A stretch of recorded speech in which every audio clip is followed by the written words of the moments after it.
This concept started really with a desire to do something new and interesting for the industrial design team to experiment with some ideas without the constraints of production. It's something we've been thinking about doing for a while now.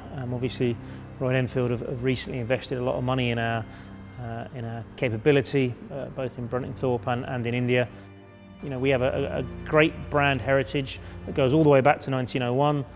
And in the 1920s and the 1930s, Royal Enfield made some great V-twins, and one in particular was the KX.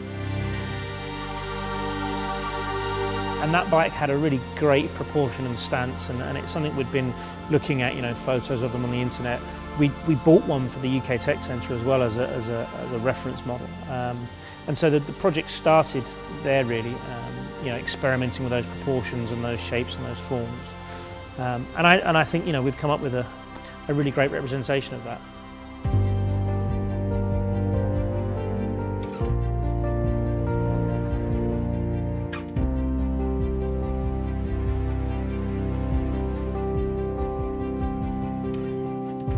Best known for its bullet singles and post-war parallel twins, such as the Interceptor, it's not widely known that before the Second World War, the mainstay of Royal Enfield's model range was always a V-twin.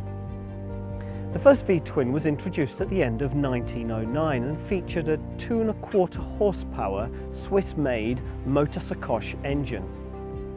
By the mid-1920s, Royal Enfield had developed its own V-twin engine, 976cc, and in 1930, the bike with that engine in was called the Model K.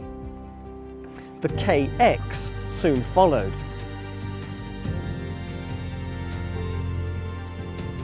When I look at this new design, I can see quite a few elements from the original Model KX.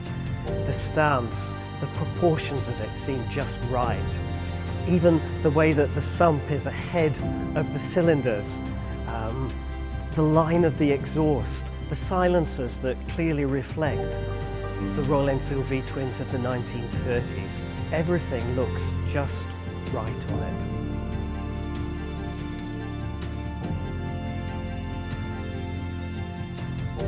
What you tend to read in car and motorcycle design magazines is that the design is the quest of the single warrior who has to defend his great idea against everyone else just corrupting it.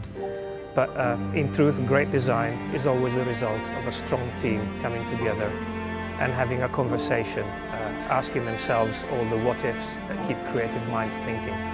You know, I've always loved the original KX. It's not as well known as some of the bikes that Royal Enfield has done, like the Bullet. But I've always admired its stance, its low slung proportion. And it's really difficult to capture that in a modern bike. We started by drafting out an engine layout. It's a 60 degrees V-twin, and we packaged it as precisely as we could, including alternator, gearbox, valve gear. Everything is fairly feasible. Around that, we could then start to do all the proportional exploration to try and get to as close as possible to the original KX.